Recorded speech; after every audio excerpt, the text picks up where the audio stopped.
Welcome to the Sleeping Barber Podcast. And we are live. The actual recording quality is higher than what we expect here. Not our typical intro, but we can run with it. Welcome back to another episode of our Barber's Brief, marketing and business news in 20 minutes or less, which never actually happens. If this was the promise of the customer, we would fail. We would fail. We changed it to 30 minutes or less? Yeah, we can. Okay. I found an old document that we had, and I'm like, 20 minutes? That never happened. Anyways, if you're a new listener, Mark and I use this forum to discuss things that have caught our eye over the last couple of weeks. We highlight our marketing moment. If we have one, we also feature an audience Q&A, which we do today, actually. And of course, we like to end with our ad of the week, which this week is actually brought to you by System 1.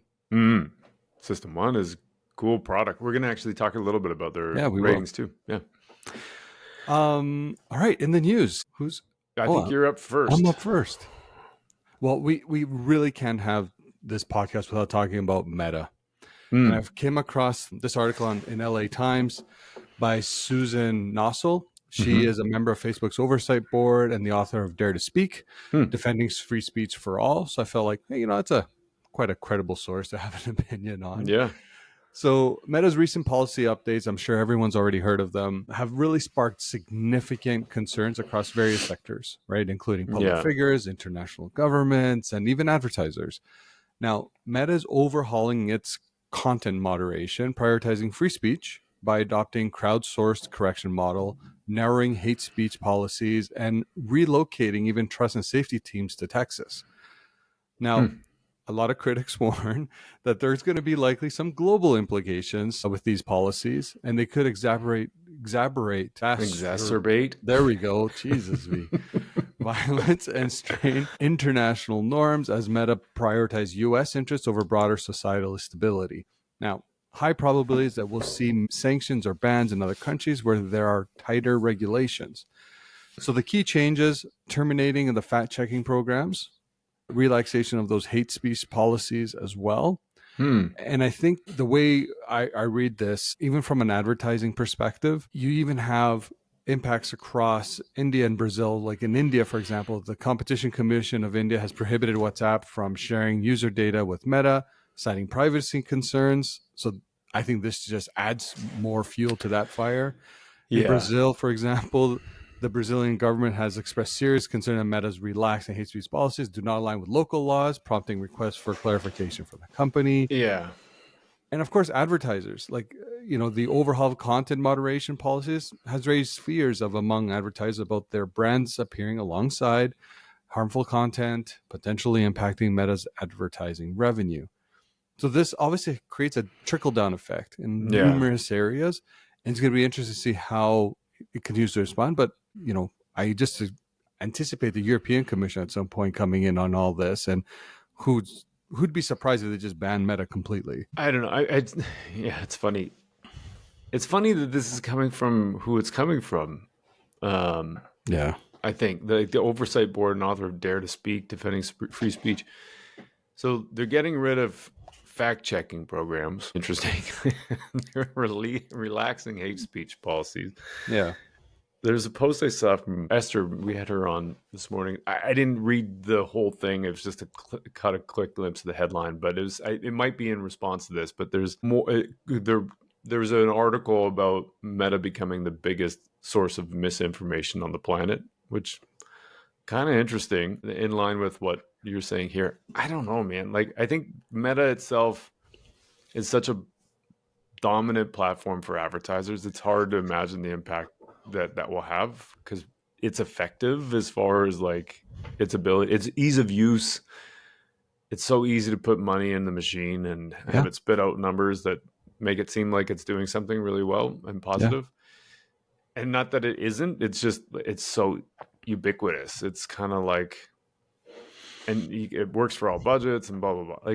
I kind of have questions about the short-term impact around advertisers' concerns. Not that they're not valid, I just don't know that it's going to happen. But the other thing is, I do think it has potential long-term impacts that are potentially really damaging. Yeah, and you're going to assume before Marc's rolled out these changes that he probably talked to a lot of his big advertisers about the potential changes and things like that. And who's to say there wasn't reassurances? I can't speak today. Wow. Holy smokes. Reassurances, hey Jesus, on maintaining budgets and things like that. Like I'm just speculating. I don't know, but I wouldn't be surprised. Yeah. Well, speaking of anemic budgets, V. Oh boy. Or budgets. There's anemic budget growth for 2025. There's an article I found on the Drum talking about how should CMOs prepare for anemic budget growth in 2025. So there's a couple of things that they highlight in here. Gartner UK announced or reported that budgets dropped from 9.1% of company revenue in 2023 to 7.7% in 2024. The trend is expected to continue to either hold or even shrink a bit more. And you combine that with economic uncertainties, CFO, CEO expectations related to cost cutting as a result of AI. Budgets are unlikely to go up. And so there's the idea of like there's an era of less that we're entering. Might sound familiar to a few of us. Which is interesting because there are quite a bit, now both of us can't speak. There's quite a bit of research on showing the benefits keeping the lights on. Dr. Nicole Hartnett's research on when brands go dark. There's a continued investment on investing in short and long term, which is really important. Thinking about focusing on reach, which you can't do when you cut budget as well as you could before. There's also some ideas around like as far as how to manage the era with less kind of thing. Revisiting your MarTech stack is an idea. Like, are we really using all of it? Do we need all of these things? Because ultimately that ends up chewing up 20-ish% of a lot of marketing companies' budgets. Totally. And if it's not getting used properly, then maybe that's one of the ways you could repurpose some of that to media-facing dollars. Consolidating redundant target market segments to streamline creative production costs. So as another example, there's so much like this idea of like micro segmentation or personalization, that kind of stuff. There are costs associated with that, like media reach is more expensive. There's also a whole thing around creative production costs. The more channels, the more cost to produce the content for all those channels and all the different formats. And also, speaking of which, cutting all the channels that cause excessive amounts of creative demand. There's a study from Capero, which is really great. A report study from Busy is the New Stupid. I don't even know if it's a study so much as a presentation, but it's really great. Pre-testing ads to gain confidence in investing is helpful because you can then invest in the right thing. And then resurfacing old ads instead of investing in new ones is another tip for people that are having to do more with less. Just because it's an old ad doesn't mean it's a bad ad. Well, and remember, ads don't wear out, they wear in. Totally. Right. And I love that you brought up MarTech. I think that is likely a big Achilles heel for many organizations. And I don't think a lot of people realize how much tech debt actually exists within organizations. That's a good point. Yeah. I mean, I've done that too, where like you invest in stuff and then you never use it. Yeah. And actually the budget season is probably a good time to revisit all that. Do it now. Yeah. So anyway, there's some advice on eras in the era of less, how you can increase your budget without actually changing your budget. Totally. Good points. I like it. What else you got?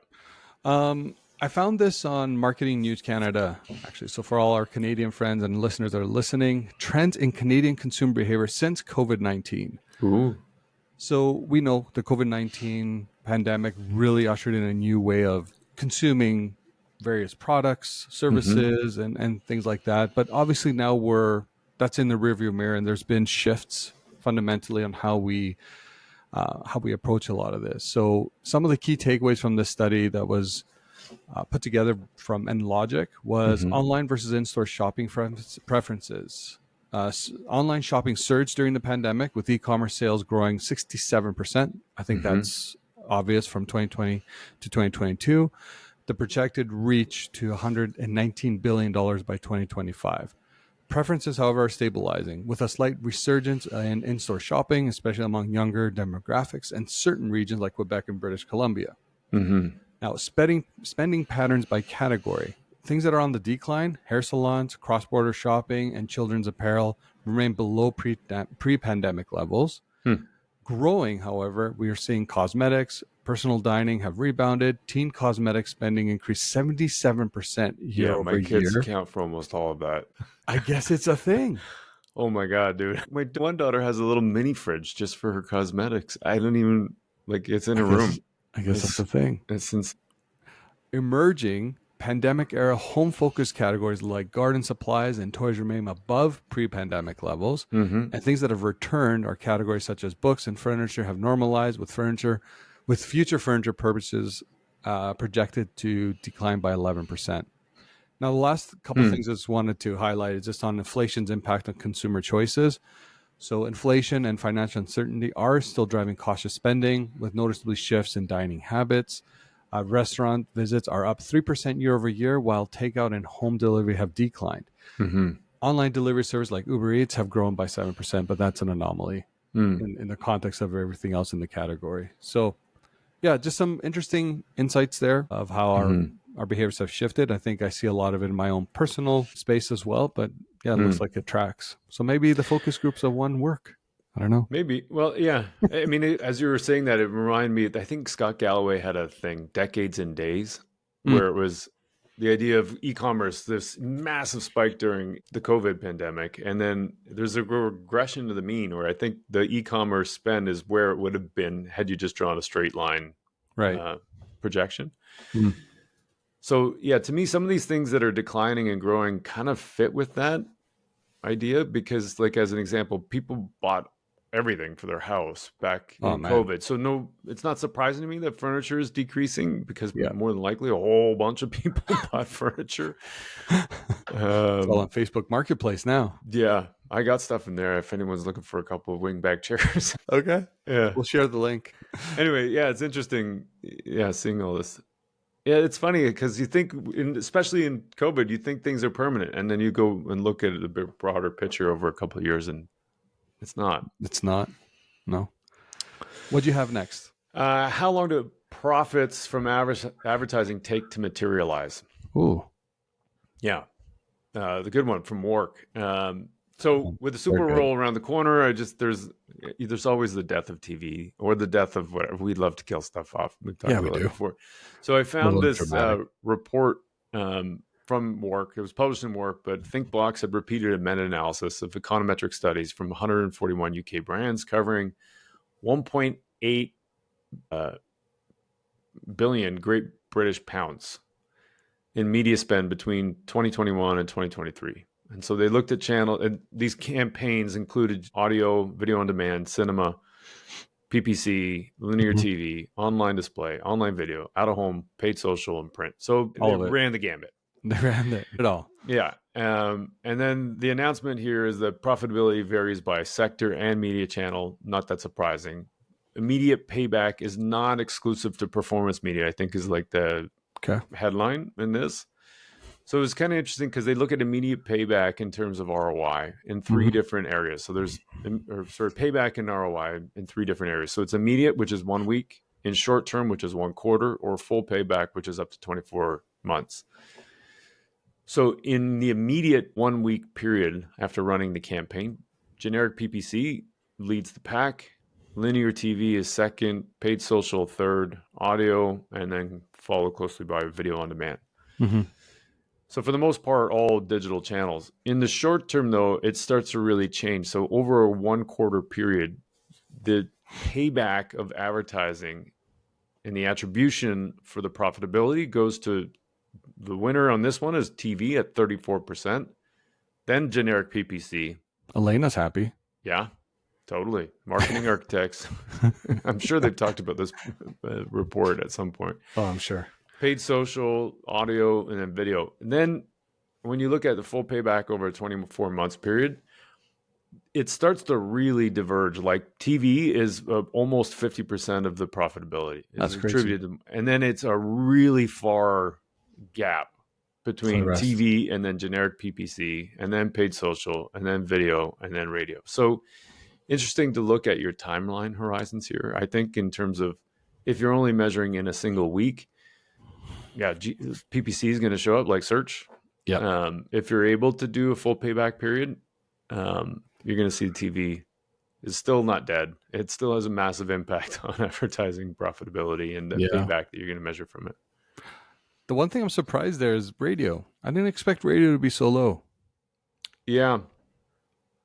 Over a long period of time, it's better, obviously, but yeah. I mean, it didn't really explain the reasons why all these things happen, but audio, I think, is a thing. Radio, audio. It's such a blurry line between what is radio and what is audio. So I think it's a huge contributor, a top 5 contributor, but it's not the thing that's driving, or at least with this modeling. Well, the majority of the profitability. The way I think audio is like if you're advertising on podcasts and things like that, that's what they determine audio, whereas radio is traditional radio. But I wouldn't be surprised when I'm thinking about the short-term impact and seeing that within a week, that audio's number 4. I think that tracks. Short-term, it's still number 4. But then you have it drop out completely, because if you think about podcasts, they happen in the moment like ours, then people rarely go back to those episodes, right? So it's not in that moment. Yeah. Where then that's where maybe radio now becomes number 5 over the last 24 months, if there is sense of frequency and reach and things like that. And I do think a lot of that depends on like your distinctive brand assets or fluent devices. Like, your IKEA guy or your what's the Geico Gecko thing. Like if you have something like that translates and is flexible across the mediums, it probably has a bigger impact for brands like that, because it's a really effective medium to reach a lot of people, but it's just needing the right assets to fall in the medium. Yeah. Agreed. Yeah. What else you got, V? We have a marketing moment, I think. We do. One thing before we get there. Yeah. We could have talked about TikTok, but because now it sounds like it's coming back anyway, so it's not like we didn't see it or we didn't want to acknowledge it. There's about a 12-hour window where that story was relevant. Exactly. I just wanted to put that out there. But anyways, let's switch gears. The marketing moment. So I was in a very privileged position where I got to attend CES this year, and it's over 140,000 attendees. Really, descended upon Vegas for this 4-day, I don't know, call it like consumer extravaganza, perhaps. It's quite incredible. The sheer size of this thing is amazing. Now, obviously, I was there from a work perspective, which was interesting because, again, I can really kind of look at it from a marketing perspective and things that were kind of either being announced or what we saw from different vendors. So I've kind of consolidated this, and while doing some other research online, found some other supporting material as well. Just kind of gather a few things here for that I think could appeal to marketers that are listening. So a few key themes. Bring your own algorithm, BYOA. So advertisers are building tailored intelligence systems to integrate normalized data sets and actual workflows. So think about it from DMP to media planning, kind of all in one go. So how do you, really look at your own internal data in a way to help either determine best course of action or potentially do more predictive modeling? It seems like advertisers now are starting to build systems as well for, internally for themselves. Obviously, there's probably more. It's an infancy state right now, but I expect that to continue to grow. Personal agents as AI intermediaries. Now, AI-powered avatars handle consumer brand interactions already. That's not really changing. What it is changing, though, it's actually paving the way for more pull media environments, going into more hyper-personalized content and curated recommendations. Again, the only way you can really do that is if you have a wealth of data that you can think about CDPs, where these consumer data platforms are housing everything from preferences to where you live to all these different nuances that then could be brought to life through these AI personal agents to help make recommendations for you. Compact AI and sustainability. So innovations in AI wearables focus on improving computational efficiency and overcoming energy limitations, unlocking AI's potential for mass adoption. You're also seeing a big shift more and more onto the health side. I think we talked about Apple, how they're already moving into that space with the hearing aid as a feature, as a part of their AirPods 2 Pro, if I'm not mistaken. but you're seeing more of that technology creep into health and well-being. Experience wars and connected TV. So CTV continues to blend commerce with immersive technology as OEMs compete for platform loyalty through enhanced displays, audio systems, and user experiences. You should have seen the amount of displays that were on display there. Things that you could be doing differently, how you're creating more immersive experience for consumers. Really interesting. And that, again, can be eventually parlayed down to the advertiser level. Things like handheld PC gaming revolution. I know we saw the Nintendo Switch 2 recently being announced and will be rolling out here over, I think, the next couple of months. But even brands like Lenovo and Acer collaborate with Steam to deliver console-like gaming experiences, lowering barriers for gamers. What else do we have here? Empowering content creators. I think that's to no surprise of anyone. Tools like video drones, drones that are following you around with incredible accuracy. Right now, it's also taking that to the next level there, including things like AI editing software. When we're doing a lot more content on the go, if you will, like if even for us doing this podcast, think about Riverside and the evolution of their platform. Totally. Now it's doing a lot more of that predictive or making the cuts itself. I think you're seeing a lot of that adoption across multiple platforms. I just wanted to end with a couple things here. So what brands should do. So in totality here, the recommendations to use social tactics to build community and foster conversations around brand, partner, and creator content. This drives cultural relevance, discussions, and amplifies content value.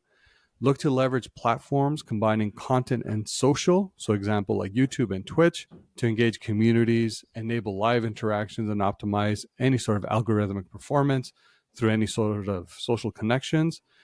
The biggest insight from 2025, I would argue, would be exploring multiplayer scenarios in person or remote to help reshape product or services. Consumers are seeking connection and are increasingly comfortable with technology as facilitator, as evidenced by examples like LoveSense. Now, some questions we should be asking, because there is a lot that goes in these forums, but some questions we should always keep in the back of our minds is, what are the implications of a set innovation that we want to adopt? How are consumers likely to respond? What would this new innovation allow us to offer next? So how can you create real stickiness there? What are new capabilities that might be unlocked by bringing in, say, this new technology? And then have we investigated the potential downsides of new issues that this innovation might introduce? So just be very mindful. It's very easy for us to, go to find that next shiny thing. But I think we've often reiterated here on this podcast time and time again, there's still a lot of tried and true tactics that you should just be doing before you really look at the shiny stuff. And really that stuff can be innovative too if you haven't done it before. It's new to you, right? Yeah, that's true. So interesting. I'd love to go to that event one of these days. We had an audience question too, V. We did. Yeah. We did. From Ahmed. Yeah. I think it was. Yeah. So he asks, go ahead. Go for it. No, you go. Yeah. So he asks, I was lately visiting a question of how SMEs can grow as brands. I live in Alexandria, Egypt, where I think it's a market that is saturated mainly by SMEs. One of the main questions that come to mind is when this market benefit from branding activity? Yeah. It's funny. I think a lot of the things that we've talked about in the past apply. I know we were just talking about this earlier. Julia Skinner, I think, is doing I think it was that's her name, right? Julia Skinner. Yeah. Yep. So she's doing an investigation, let's call it, maybe potentially writing a book on how small brands grow. Yep. So kind of interesting to see what that research yields. But I think ultimately there's so many things that are important. Like if you have, I don't know why I think about this a lot. There's a store down the road from me, 17th Avenue. It's called Less 17.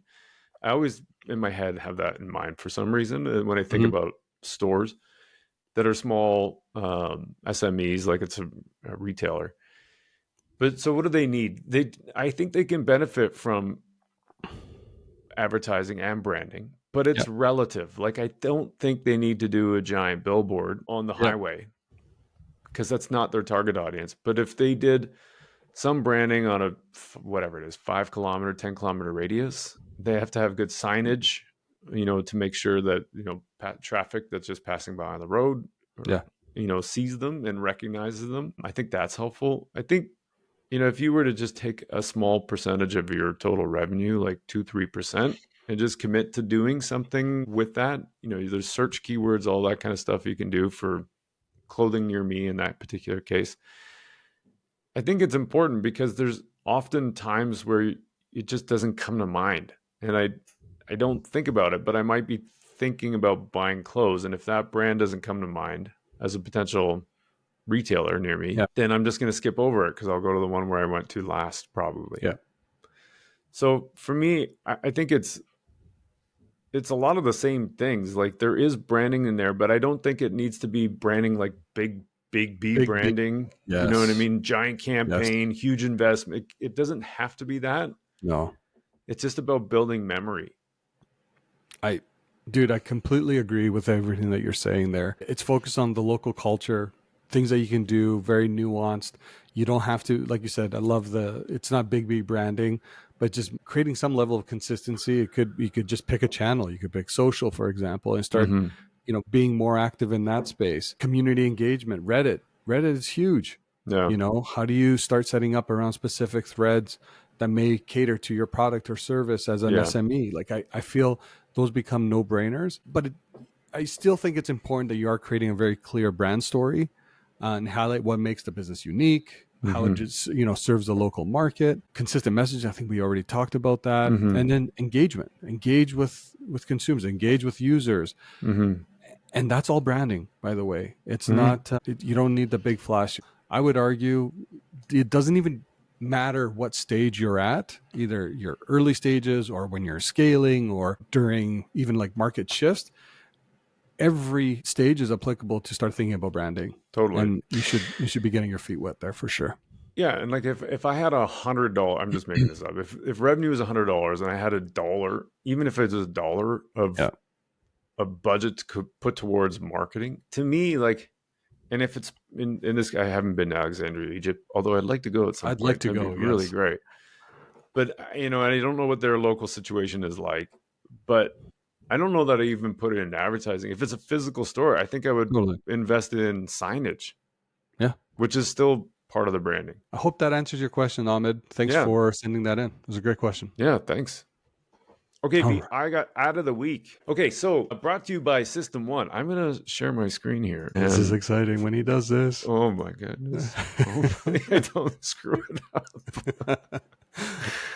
There we go. Ah, nice. Okay, so System 1 out of the week. So this is Kellogg's.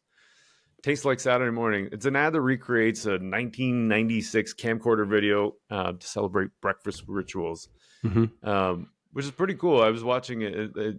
I mean, you could say it's for millennials, but actually I was watching this and thinking it's a lot of the same kind of things I did when I'm not a millennial, I'm Gen X. But it's awesome. It brought back so many nostalgic moments for me. 100%. So here, I'll play this, and then we'll have to put the audio on afterwards. But here we go. Oh, okay. Morning, beautiful. Good morning. Hey, bud.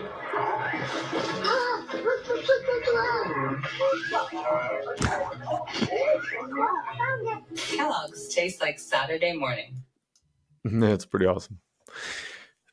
Yeah, like all these little moments where you're sitting in front of the TV just watching Saturday morning cartoons. That's awesome. What I mean. Yeah, yes. It was awesome. It brings back a lot of memories for me as well.